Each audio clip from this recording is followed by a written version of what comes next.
Louis, décale-toi 10 cm à gauche. Johan, pareil, stop.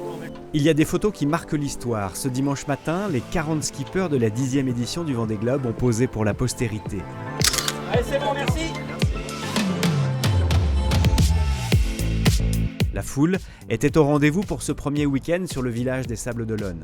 Un village immersif et pédagogique avec un espace muséographique conçu par le département de la Vendée pour découvrir, apprendre et se divertir en partant à la rencontre de cet univers de la course au large et des bateaux à voile. C'est une découverte en fait pour nous.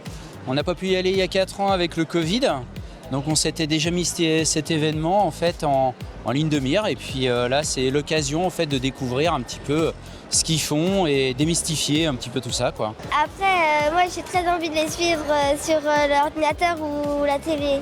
C'est un moment de partage qui est sympa avec le public. Il faut qu'on est tout seul sur les bateaux, on s'en soutenu et ouais, ça fait plaisir. Ouais. Ce week-end fut aussi l'occasion de témoignages des marins qui ont vécu et écrit la légende du Vendée Globe, comme Titouan Lamazou, Alain Gauthier, Michel Desjoyaux ou Yves Parlier.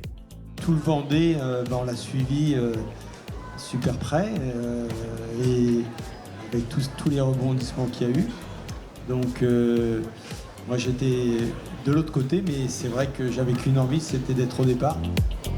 Adélie, la mascotte du Vendée Globe, nommée ainsi en référence à la Terre Adélie en terres australes et antarctiques françaises, avec laquelle flirtent les coureurs sur leur parcours, fait le bonheur des plus petits.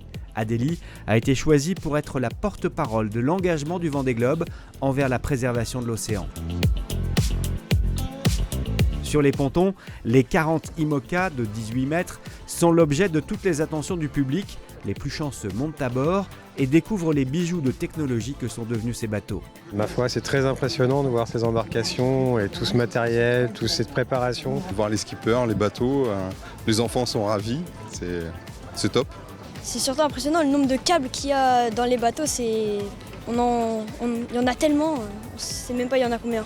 Il reste 3 semaines pour profiter de ce village, mais aussi des nombreuses animations, des concerts et des soirées festives avant que les concurrents ne prennent la mer.